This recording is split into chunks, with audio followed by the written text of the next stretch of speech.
Greetings, Banff Warriors. Greetings. Greg is back. So are you. Another life lesson for the Results Kill Excuses channel. I just want to say thank you to everybody that tunes in to hear these messages, that really feels connected to the messages, called to listen to the messages that are pouring out of my heart, my soul, into the world at large. It's an incredible feeling to know that there's someone else on the other end, that someone else is actually benefiting from my hardships, from my painful experiences that I've had to do one thing, and that's take responsibility for everything. Extreme ownership. It's what's led me to this place. And guess what? I have to continue doing this. And if you're hearing this message, I want you to just sit back and ask yourself, is there an area of your life where you are avoiding responsibility, taking ownership? Are you shrinking and avoiding a circumstance in your life that if you had the strength, if you could find the clarity, if you could find the courage to just tap into that warrior mindset of saying, you know what, this scares the hell out of me. I don't know what to do, but I'm going to face it. I'm going to make that call. I'm going to send that email. I'm going to pick up that phone call that I keep avoiding, whatever it is. There's always something on the other side. It really is facing our fears.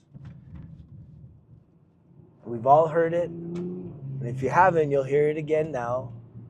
Fear is false evidence appearing real. False evidence appearing real. Or face everything. I like this one even more. Face everything and rise. Be more. Become more.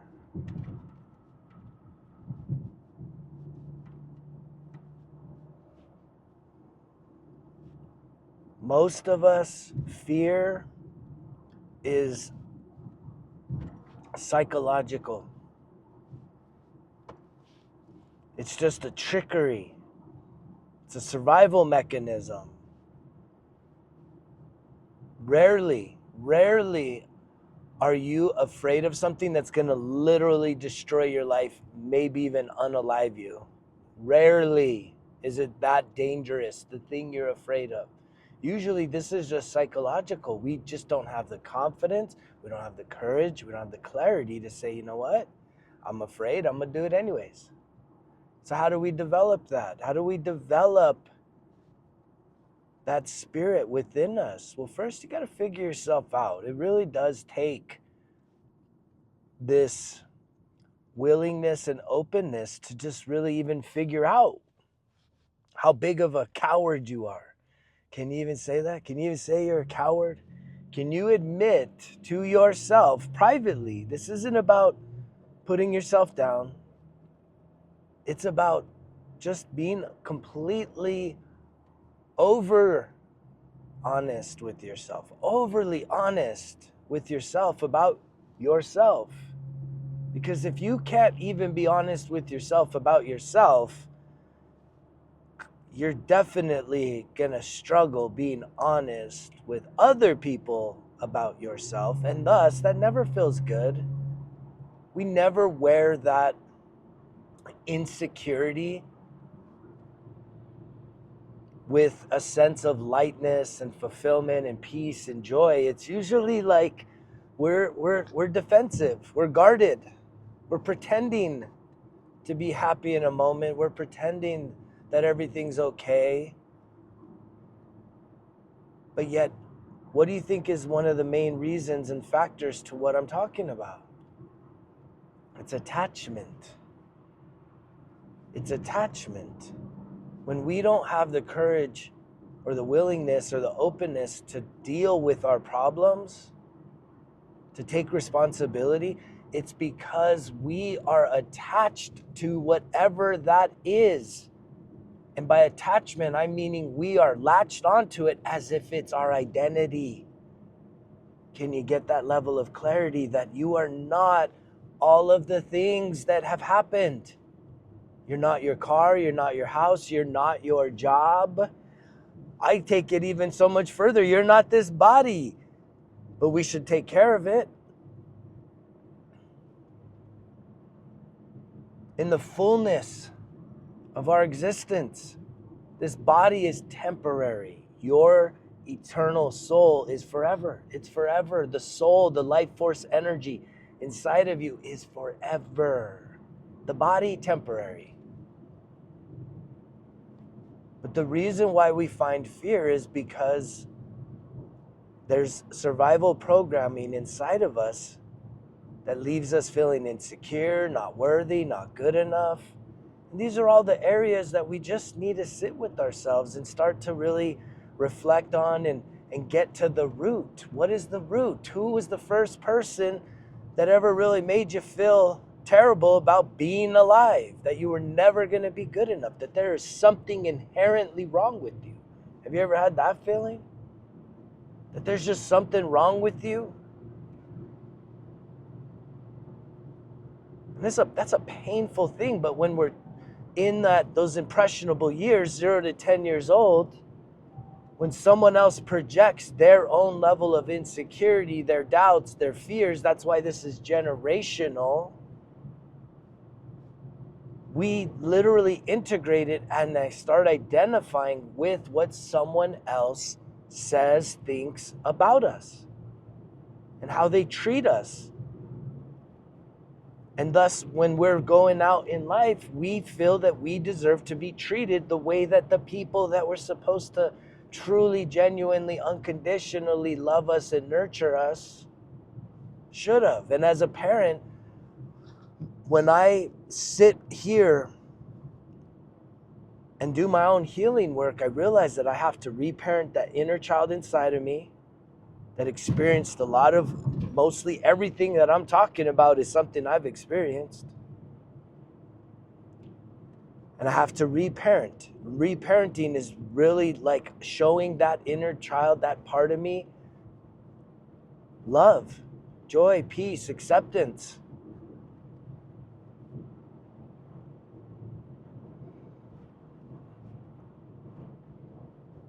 And yet a big part of the shift is, as I've done that, I also need to see the inner children and all these other people that played a part of my upbringing that may have caused me some harm,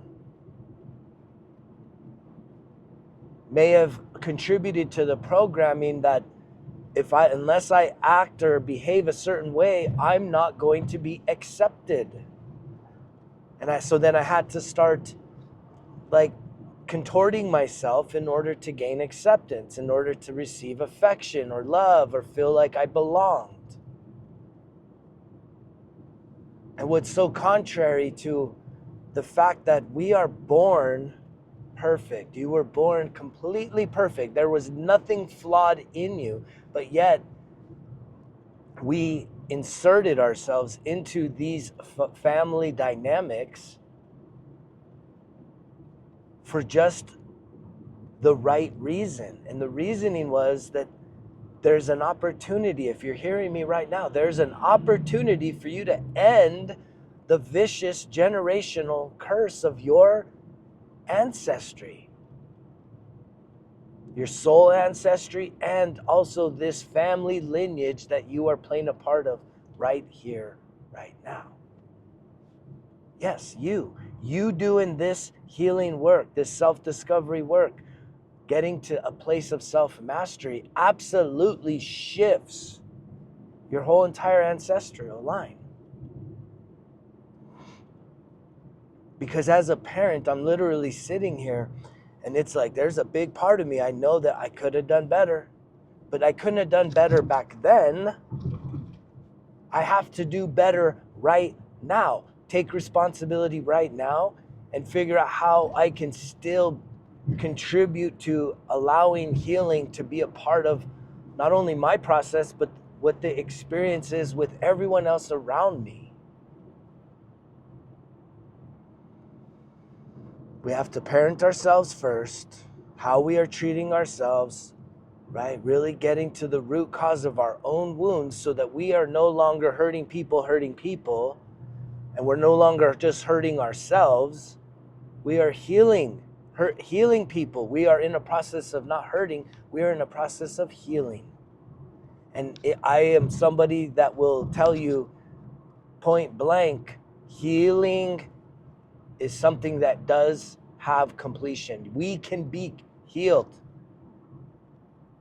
It's not a forever thing. It's not, oh, it's just going to be forever. I'm just going to have to try my best and do my best. No, that's not what is in the best interest of the entire universe. And it's something that I am starting to realize just in my own experience, that healing, complete and utter fulfillment, to be totally restored back to that perfect version of who you were. As I just saw 11:11, you were perfect when you were born. As you started taking on, like a sponge, all of the negativity within your family, right? Your heart starts closing down, your energy centers start shutting off.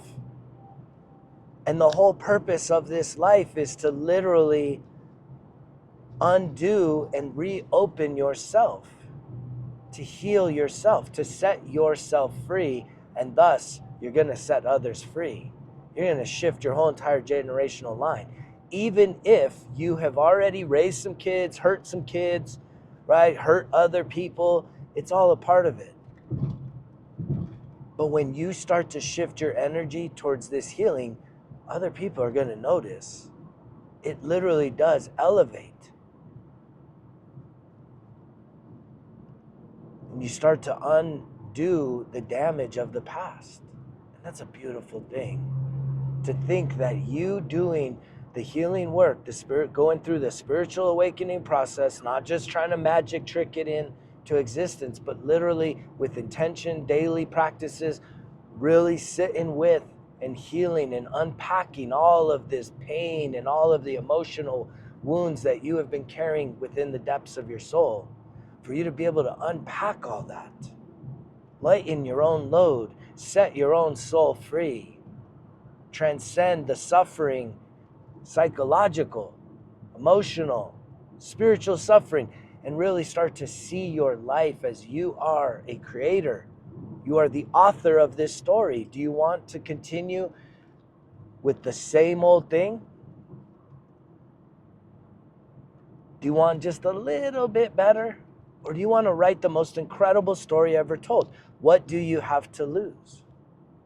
See, a lot of us, we carry around so much guilt and shame that it's like most of us feel like, man, something really bad could happen at any moment.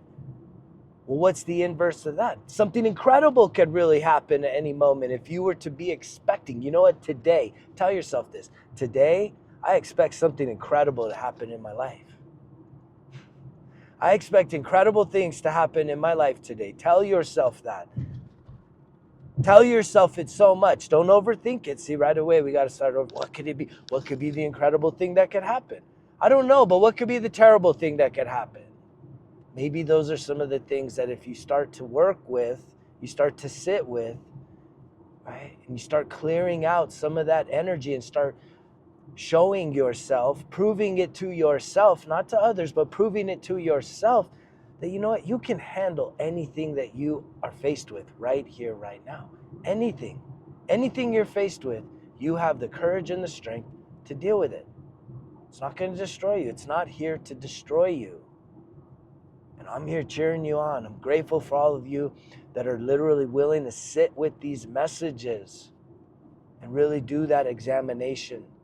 Really start examining yourself, figuring yourself out at the deepest level possible, which is that inner child. It is going in that time machine. It is having to sit in those emotions and reconnect with that very wounded, vulnerable, insecure version of yourself. And you get to show up as the super dad, super mom. And if you don't think that part of you exists, you get to develop it. That's exactly what I did. I developed. I turned myself into the man that I always wish I had. I gave myself permission to become the man that I always wished would show up in my life. And there's not a day of regret. There's not an ounce of regret for any of the work I've done along this journey. It's been the most incredible journey. It's been one of the most challenging journeys because I've had to reprogram and sit with so much psychological, emotional, and spiritual baggage from my past. I've had to release these old programs, reprogram things by doing the hard, by sitting in the challenges, by facing my fears, to prove to myself that I'm a hell of a lot more than I think I am. And I'm guaranteeing you that you are too. You're a hell of a lot more than you think you are. And the only way you're going to see that is by sitting with yourself and really finding the courage to say, you know what? I could do hard things. I could do these difficult things. I don't have to identify myself by my past. In this moment right now, maybe just this message alone gives you enough encouragement, right? To say, you know what? Maybe he's right. Maybe he's right. Maybe I am more. Maybe there is courage. Maybe that thing I've been avoiding, what would happen if you faced it? If on the list of and this is journal exercise. This is perfect reflection, morning time, journal, evening time reflections is for you to write down a problem. Right? What is the problem? What is the thing you're afraid of? Write down as many things as you could come up. What's the worst thing that could happen? What is your biggest fears if you were to face this problem? If death is not on that list, then guess what? It's time to go. It's time to go get it. It's time to face it. It's psychological, and guess what? It's going to be emotional too. Because if there's something in you that's saying, "Oh man, I'm so scared. I don't know. I'm going to lose everything, or something bad is there. I don't know what to do. I feel so terrible about myself." And it's like I've been there. I continue to be there. But but I get the choice, and so do you. I'm choosing to show up as the healed version. Not artificially, not delusionally, literally saying, man, I have done enough very challenging things that whatever I'm facing right now, I can't forget that part of me. I can't forget that I am absolutely a warrior. I actually have a tremendous amount of competence and confidence, clarity, to be able to face anything that comes my way, that I have the tools within me. And it really just takes tapping into that each and every day. Anytime something comes up, to just continue to remind myself, as you should remind yourself, about who you truly are. Ask yourself that, who am I? I remember it wasn't even when I hit my rock bottom. It was when I went through divorce in 2019. My identity was so entangled with the marriage and the husband and having a family, that when that rug got pulled out from under me and I could no longer lean on that as a crutch of identity, I had to ask myself, who am I? Who am I? Who am I now? Who am I now? Who's gonna love me? I was such a sad dude. Man, my self-confidence was at an all-time low.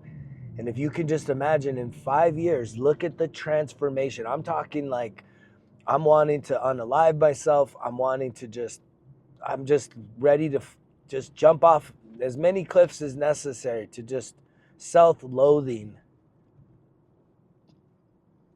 And within 5 really short years, it feels like it's been a long time, lifetimes. But I've been so relentless with doing the work, with shifting, doing the heavy emotional lifting. That's what my therapist says. You've always done the heavy emotional lifting, and thus you have the results. You have the fruits of that labor. And it's all that you need to try and cultivate with yourself, right? Is I finally just said, you know what, I got to do this work. And I'd already been sober for dang near 8 years. So the sobriety alone wasn't what got me the mental clarity, but it was like, the emotional piece I had kind of circumvented. I kind of circumvented the emotional heavy lifting. And I had to circle back to that piece because I was seeing myself kind of put more focus on the one dimension. I got a bunch of college degrees and I got in incredible shape. And then I found a relationship post-divorce. And it was like, but yet there was still broken pieces that I was working with. And the broken pieces wasn't these things, it was me. And I had to come back home to myself and really sit with myself. And it's now the blessing of having that experience is I'm trying to redirect you as to where to start. Mental clarity, then sitting with yourself. Come back to yourself right away. Right? It's literally step 2. Make the decisions to clear yourself of chemical dependencies and then be willing to sit in the muck. Find the courage, find the clarity, get the wraparound support, get the therapist, get the life coach, whatever you need in these early days, weeks, months, years, for someone to just kind of be there for you, to see you, to hear you, to hold your hand. So you don't have to feel so alone, but knowing that is the work. And as you get, the deeper you can go on the emotional healing, the higher and the farther you will go with your life and really transformation. And you have all the power you need. Nobody, not anybody can actually stop you or hold you back from any of this work. Only you can hold yourself back. Nobody else can hold you back. No one else. There's nobody else that can interfere even though they try. Plenty of people try and interfere, but you got to continue to stay focused. You got to continue to just, when you get distracted, it's that self-awareness. Wait, getting distracted again. Got to sit with myself. Got to sit with myself. And it's one of the first things I do every single morning. Before I even move around, before I get up, I just sit with myself. And I just really start to wash myself with intentional, conscientious thoughts of abundance and success and victory and health and wellness and wealth and just all the beautiful things, harmonious relationships. I just sit with it. I sit with myself. And I really just kind of reframe any insecurities that may be coming up based on whatever the things are. And if there's areas of ownership that I need to take, guess what? I'm going to take it. I may not want to do it. I may not like doing it, but I'm going to do it. And I'm encouraging you to do it too. I hope that this message reaches those of you that need to hear this message and that it'll help you to truly expand your identity, to truly become the next best version of yourself by putting in that work. And if you need a system to help guide you along this process, please do yourself a favor. Do yourself an incredible favor and check out the Results Kill Excuses 1% Better Everyday Journal. Check out the link down below. I appreciate all of you that showed up today, that continue showing up for yourself. You're making a difference.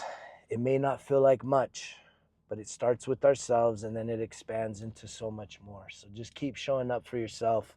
I love you guys. I'll see you on the next one. You know the drill. Results kill excuses, because if it was easy, it wouldn't be worth it. Greg's out.